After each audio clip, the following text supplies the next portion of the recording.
요한복음 14장 2절 3절. 우리 개역 개정에는 거처라고 되어 있는데 처소로 바꿔서 읽도록 하겠습니다. 같이 읽습니다. 내 아버지 집에 거할 곳이 많도다. 그렇지 않으면 너희에게 일렀으리라.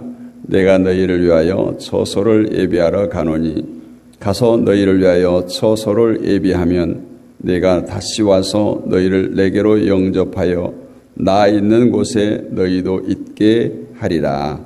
아멘. 처소라고 하는 단어에 오늘 집중해서 말씀을 나눠보겠습니다. 본문에 보면 예수님께서 처소를 예비하러 가신다는 말이 있죠. 여러분은 이 말씀을 읽고 또 묵상하면서 어떤 생각을 해봤습니까? 이 말씀을 보면서 우리를 좀 의아하게 하고 궁금하게 하는 것은 이 처소라는 단어인데, 과연 예수님께서 처소를 예비하러 가노니 처소를 예비하러 간다는 이 의미가 무엇일까? 물론 복잡하고 어렵게 생각할 것이 없이 처소는 천국이다, 이런 답을 내려버릴 수도 있습니다. 그러면 예수님께서 하늘에 가신 것은 천국을 예비하기 위해서다. 그리고 천국을 다 예비하시면 다시 오셔서 제자들을 영접해 가겠다. 천국에 영원히 살게 하시다는 말씀으로 이해하면 그냥 간단하고 쉬워요. 궁금해할 필요도 없어요. 그러나 그런 식으로 이해하려고 할 때 조금 문제가 발생하지 않겠어요? 오늘 예수님께서 처소를 예비하러 가신다는 것은 아직 처소가 없다는 뜻이 됩니다. 그래서 천국을 처소로 이해한다면 결국 그때까지는 천국이 존재하지 않는 것이죠. 과연 예수님이 하늘로 가시기 전까지 천국은 존재하지 않았을까? 이런 의문을 갖게 되는 것이죠. 그래서 천국을 만들기 위해서 예수님께서 지금 승천해야 되는 거예요. 예수님이 하늘로 가시는 것은 단지 공중이 아닌 하나님의 나라로 들어가는 거예요. 그렇다면 분명 그 나라가 존재하지 않겠습니까? 예수님의 나라와 천국은 서로 다르지 않습니다. 그런데 예수님께서 지금 천국을 예비하러, 처소를 예비하러 가신다는 것을 우리가 어떻게 받아들여야 옳을까 하는 거예요. 그래서 오늘 본문에서 우리가 이해할 것은 이 처소라는 것이, 거처라는 것이 무엇이고 예수님께서 다시 오신다는 말씀의 의미가 무엇인가를 알아야 돼요. 예수님이 다시 오신다는 것은 단순히 재림을 의미하는 말인지 아니면 또 더 광범위한 의미를 내포하고 있는지를 알아야 되는 거예요. 현대를 살아가는 성도에게 있어서 예수님의 재림은 참 지루하다. 정말 내 생전에, 내 살아생전에 예수님의 재림을 볼 수 없다. 오신다고 해놓고 2000년이 넘도록 감감무소식이다. 언제까지 기다려야 하는가? 이런 생각이 듭니다. 그래서 지금까지도 없던 재림이 내 생전에, 내 자식 때에, 아니 언제 예수님이 재림이 있을 건가? 이런 의구심을 갖게 되죠. 이처럼 사람들은 예수님의 재림을 아직까지 이루어지지 않는 것으로 생각합니다. 아직 오시지 않고 하늘에 계신다는 거예요. 물론 재림은 아직 이루어지지 않은 사건이에요. 이렇게 생각하면 결국 예수님은 어떻게 됩니까? 예수님을 믿는 성도와 분리되어 있는 거예요. 그러지 않겠어요? 재림하지 않는 이상은. 그래서 예수님의 재림에 대한 시각도 우리가 달리 생각해야 된다. 이건 참 민감한 문제예요. 저를 이단이라고 말할 수도 있겠어요. 먼저 처소에 대해 생각해 보겠습니다. 처소라는 것은 뭐예요? 거한다는 의미예요. 집의 의미가 됩니다. 거처. 그러면 처소가 집은 집인데 어떠한 집이냐 하는 거예요. 과연 예수님은 어떤 집, 어떤 처소를 예비하기 위해서 하늘로 가신 걸까? 그리고 그 처소는 하늘에다 마련하는 것일까? 우리가 이 처소를 이해하는데 가장 방해되는 요소가 뭐냐? 처소는 하늘에 있다는 생각이에요. 천국을 의미로 생각하는 거예요. 오늘 잠시라도 이런 생각을 지워버리고 이 말씀을 한번 접근해 보기를 원합니다. 일단 천국에 대해 생각해 보면 성도가 죽어서 가는 하나님의 나라, 하늘나라, 죽어서 영생하는 집으로 생각합니다. 천국의 의미가 뭐냐 하면 하나님이 계신 곳이에요. 하나님이 함께 하시는 곳이에요. 하나님이 계시기 때문에 천국이라고 하는 거예요. 다시 말해서 하나님은 천국이라는 어떤 집을 만들어 놓고 그 안에 들어가서 사는 것이 아니라 하나님은 무소부재하신 하나님, 안 계신 곳 없이 어디든 계시는 하나님이시고 하나님이 계신 그곳을 천국이라고 일컫는 거예요. 이렇게 볼 때 천국은 고정된 어떤 장소가 아니라는 거예요. 우리가 잘 아는 말씀 누가복음 17장 21절에 보면 또 여기 있다 저기 있다고도 못하리니 하나님의 나라는 너희 안에 있느니라. 제 말이 아니에요. 예수님께서 그렇게 말씀하신 거예요. 여기 있다 저기 있다 하지 말라는 거예요. 하나님이 너희 안에 있다. 하나님의 나라는. 유대인들은 하나님의 나라를 어떤 고정된 장소로 생각했어요. 그래서 그리심산이 나오고 에발산이 나오고 막 그러잖아요. 고정된 장소. 자기들만이 누릴 수 있는 하나님의 임재의 장소를 생각했던 거예요. 그러한 그들에게 예수님은 여기 있다 저기 있다고 하지 못한다고 말해요. 그건 고정된 장소가 아니라 그러면서 하신 말씀이 하나님의 나라는 너희 안에 있다. 너희 안에.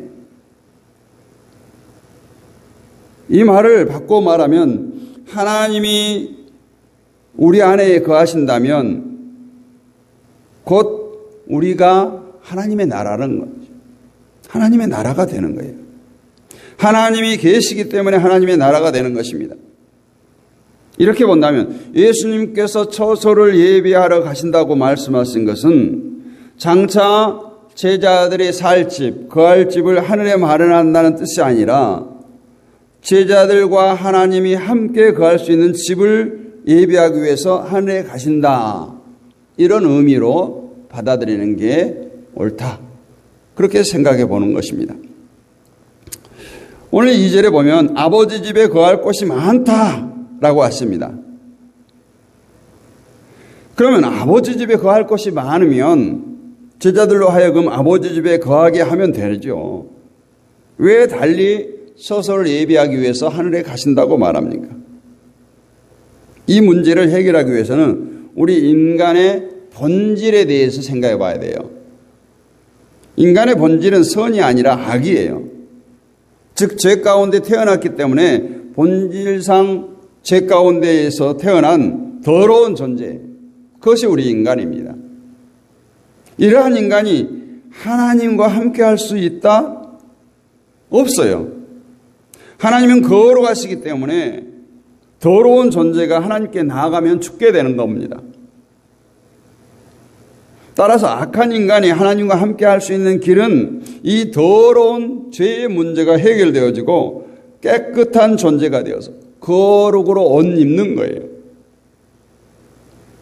그래서 요한복음 13장 36절에서 베드로가 예수님께 주여 어디로 가시나이까 물었을 때 나의 가는 곳에 네가 지금은 따라올 수 없으나 후에는 따라오리라고 말씀합니다. 제가 거기에서도 말씀을 드렸어요. 지금은 따라올 수 없다는 것은 예수님이 가신 그 길은 거룩한 자들이 가는 길이에요. 거룩한 곳이기 때문에 그래요. 그래서 예수님이 처소를 예비해서 예수님 계신 곳에 제자들이 있게 하겠다 말씀하는 겁니다. 예수님께서 변화산에 올라가서 기도하실 때 해같이 빛나는 변화된 모습을 보여주셨어요. 그때 제자들이 뭐라고 말해요? 거기 머물기를 원했어. 장막을 짓겠다. 주님을 위해서, 자기들을 위해서 장막을 짓겠다. 예수님이 계신 곳은 그처럼 빛나는 것이고 예수님이 계신 곳은 제자들이 함께 하고 싶어 하는 곳이에요. 어두움은 예수님과 함께 할 수 없습니다. 때문에 예수님과 함께 하기 위해서는 성도가 이 더러움에서 씻김받고 깨끗함을 입어야 됩니다. 이것을 위해서 예수님께서 세상에 오셨고 이것을 위해서 십자가에 죽으셨어요. 그러나 예수님이 죽으신다고 이 세상 모든 사람의 죄가 자동적으로 해결되어지는 것은 아니에요. 중요한 것은 그 십자가의 은혜를 알아야 된다는 거예요. 우리가 예수님의 피로 씻음 받았다는 것을 깨닫고 은혜에 감사할 때 비로소 그리스도 안에 있는 자로 여김을 받게 되는 것입니다. 그래서 제가 요한복음에서 계속 말했죠. 그런데 이 모든 것이 우리의 힘으로 능으로 되지 않는다는 거예요. 우리 자신의 노력으로 되지지 않습니다. 그래서 예수님은 하늘로 가시고 우리에게 보혜사 성령을 보내심으로 성령께서 우리의 심령 가운데 오셔서 우리의 심령을 새롭게 하시고 예수님의 은혜를 알게 하시고 예수님을 주로 고백하게 하신 거예요. 그러므로 그리스도의 영이 함께하는 그 마음만이 그리스도를 영접할 수가 있는 하나님의 백성이 되는 것입니다. 우리가 그리스도를 영접했다는 것은 나는 죄인입니다. 나는 사망에 처해진 자입니다. 이것을 안 자예요. 그러한 자신을 예수님의 피 흘리심으로 모든 죄를 용서했기 때문에 생명에 거한 자가 되었음을 고백하는 것이 바로 성도예요. 이것이 진실된 마음이고 이것이 깨끗한 마음이고 이럴 때 하나님과 함께 할 수 있는 거룩한 성도가 되고 하나님이 함께 하실 수 있는 처소가 되었다는 거예요. 그러나 이 모든 것이 성령으로 되어지는 일이고 성령 안에서 그리스도를 아는 자로 살아가기 때문에 성령이 곧 예수님께서 예비하시겠다는 처소로 이해할 수가 있다. 결국 성령께서 함께 하시는 그 마음이 곧 하나님이 함께 하시는 하나님의 나라가 되었다는 것입니다. 이처럼 성령이 함께 하시고 하나님께 함께 하시는 처소가 우리 안에 있다면 그러한 성도가 과연 마음에 근심, 걱정하며 살아가겠습니까? 예수님은 산상보훈에서 그렇게 말씀하시죠.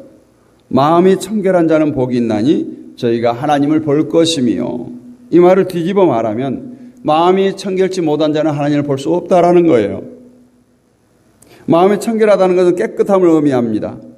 깨끗하다는 것은 마음에 더러움이 없다는 것인데 이것은 마음의 더러움이 다 씻김 받았음을 뜻해요. 다시 말하면 마음이 청결한 것은 자신의 악함이 예수님의 피로 씻음 받았다는 거예요. 그래서 그 예수님의 은혜로 예수님의 피로 용서받았음을 알고 그 은혜로 가득 찬 상태, 그것이 마음이 청결한 거예요. 이러한 자들이 하나님을 볼 것이라는 겁니다. 이것은 실제로 우리가 육신의 눈으로 하나님의 형체를 본다는 것이 아니에요. 하나님이 누구신가를 알게 되고 내 속에 내주하시는 그 성령님을 통해서 하나님을 볼 수 있어지는 것입니다. 그래서 예수님은 승천하시고 우리에게 성령을 보내셨어요.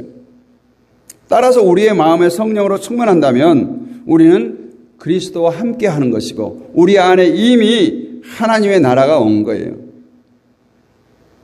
그러므로 성도에게 예수님은 하늘에 계신 분이 아니라 이미 내 마음에 계시는 분이에요. 때문에 성도는 예수님이 언제 오시려나 하는 것이 아니에요. 이미 오신 그 예수 그리스도를 모시고 함께 동행하며 사는 사람, 나와 함께 하시는 예수님이기 때문에 근심할 수 없는 사람, 예수님은 세상의 모든 것을 다스리기 때문에 예수님의 다스림을 받는 사람, 그것이 바로 성도예요. 다시 말씀드립니다. 예수님은 분명히 다시 오실 것입니다. 그러나 성도에게는 이미 성령으로서 오신 그분이에요. 우리와 함께 하시는 초소로서 성령을 보내셨다는 거예요. 그래서 성도는 성령 안에서 하나님과 함께 할 수 있는 거예요. 그러므로 하나님의 나라는 바로 여러분 안에 있는 줄로 믿습니다.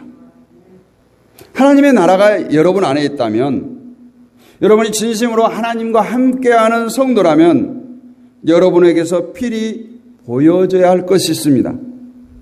그것은 하나님의 통제를 받는 거예요. 하나님의 뜻에 순종하는 겁니다. 사람들은 하나님이 함께 하신다는 것을 그냥 내가 필요할 때 하나님께서 나를 도우시는 것으로 착각하고 있어요. 사실 하나님이 나와 함께 하신다면 그 순간부터 우리의 뜻은 완전히 묵살되는 거예요. 하나님이 내 삶의 주인이 되는 거예요. 하나님의 뜻만이 최고가 되는 것이에요. 그래서 하나님의 나라라는 것은 하나님께서 다스린다는 의미가 포함되어 있어요. 하나님의 나라가 내 안에 임했는데 하나님께서 나를 다스리겠다는데 내가 거기에 저항하거나 반항하거나 불순종하면 어떻게 됩니까? 그것은 하나님의 나라가 아니에요. 통치자에게 복종하지 않은 나라는 존재하지 않습니다. 하나님의 백성은 오직 하나님께 복종할 뿐이에요. 여러분, 오늘 본문의 처소는 하늘에 있는 것이 아니라 여러분의 마음에 있다는 것 기억하시길 원합니다. 하나님의 영이 여러분에게 오심으로써 여러분은 이미 그리스도와 함께하는 성도로 살아가는 거예요. 여러분 10년 가운데 함께 하시는 예수 그리스도를 믿고 의지하며 살아가면 되는 겁니다. 우리 안에 천국이 임했으면 그 다음은 그냥 우리는 하나님의 다스림을 받으며 살고 주님의 뜻이 무엇인가를 살피며 그 뜻에 복종하면 되는 것입니다. 우리의 죄를 담당하시고 죽으시고 부활 승천하셔서 성령을 보내셔서 주의 은혜를 알게 하신 그것만으로도 성도는 만족하고 감사하고 기뻐할 수가 있어야 될 줄로 믿습니다. 그것이 바로 천국을 누리는 거예요.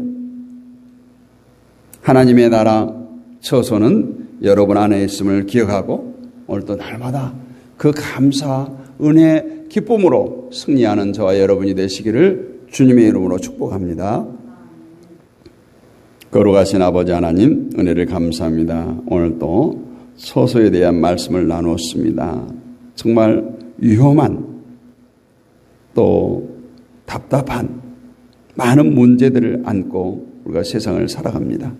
이 말씀 속에 정말 하나님의 뜻을 분별케 하시며 우리 안에 계신 그 하나님으로 예수로 충만한 우리 모두가 되게 하옵시고 내 뜻대로 내 마음대로 내 계획대로 사는 것이 아니라 통치자 되시는 그 하나님의 뜻대로 살아가는 우리 모두가 되게 하여 주시옵소서. 이 새벽에도 깨어 기도하는 주의 백성들이 있습니다. 저들을 한 사람 한 사람 기억하여 주옵소서. 이 땅에 살아가는 날 동안 하나님의 백성들이 수치당함이 없게 하시고 질고로 고통당하지 않게 하시고 세상으로부터 손가락질 당하지 아니하도록 권능의 발로 감싸주시고 붙들어주시고 날마다 하나님의 은혜 아래 뛰놀며 기뻐하며 감사가 넘치는 삶을 살게 하여 주시옵소서. 이 새벽에 우리 무슨 사모 함께합니다. 주의 성령께서 강권적으로 붙들어 주옵소서. 육신의 연약함 가운데 있습니다. 주님 치료하여 주시고 회복시켜 주시옵소서. 하나님께서는 우리에게 암도 감기도 아무것도 아닙니다. 하나님께서 만져주시면 하나님의 역사가 있으면 이 모든 질고가 떠나갈 줄로 믿습니다. 이 시간에도 온라인으로 함께하는 지체들 가운데 함께하여 주옵시고 저들의 삶의 터전을 주여 축복하여 주옵소서. 흑암의 권세가 틈타지 못하게 하시고 우한질고가 떠나가게 하시고 악한 영이 떠나가게 하시며 날마다 임마누엘의 축복이 저들의 삶의 터전 가운데 넘치게 하여 주옵소서. 이 한 주가 더 주님 붙들고 달려갑니다. 주님 동행하여 주시고 무더운 날씨 속에도 안전으로 건강으로 지켜주옵소서. 오늘도 주님과 동행하는 복된 날, 승리의 날 되게 하여 주옵소서. 믿사옵고 살아계신 우리 주 예수 그리스도의 이름으로 감사하고 기도하옵나이다. 아멘. 하늘에 계신 우리 아버지 이름을 거룩하게 하시며 아버지의 나라가 오게 하시며 아버지의 뜻이 하늘에서와 같이 땅에서도 이루어지게 하소서. 오늘 우리에게 일용할 양식을 주시고 우리가 우리에게 잘못한 사람을 용서해 준 것 같이 우리 죄를 용서해 주시고 우리를 시험에 빠지지 않게 하시고 악에서 구하소서. 나라와 권능과 영광이 영원히 아버지의 것입니다. 아멘. 할렐루야. 오늘도 함께 하신 여러분들 사랑하고 축복합니다. 오늘도 합심하여 우리가 기도할 때 성령께서 강권적으로 붙들어 주시기를 우리가 원하고 나라를 위해서 이 나라의 민족을 위해서 기도하겠습니다. 세계 평화를 위해서 기도합니다. 선교사님들을 위해서 기도합니다. 우리 자녀 손들을 위해서 기도하고 다음 세대를 위해서 기도하겠습니다. 이 시간 주여 크게 한번 부르짖고 기도합니다. 주여! 주여! 아버지 이 새벽에도 깨어 기도하는 주의 백성들이 있습니다. 저들의 기도를 주여 들어주옵소서. 아버지 하나님 우리의 기도가 허공의 메아리가 되지 않게 하여 주옵소서. 땅에 떨어지지 않게 하시고 하늘 보좌를 움직이는 간구가 되게 하여 주옵소서. 이 시간도 합심하여 기도합니다. 세계 평화를 위해서 기도합니다. 이 나라와 이 민족을 위해서 기도합니다. 한국교회를 위해서 기도합니다. 남북한 평화를 위해서 기도합니다. 믿음의 동역자들을 위해서 기도합니다. 질곡 가운데 아픔을 당한 자들을 위해서 기도하오니 주여 하늘 문을 열어주옵소서. 하늘 문을 열어주옵소서. 주여 역사하여 주옵소서. 이 새벽에 만나 주시옵소서.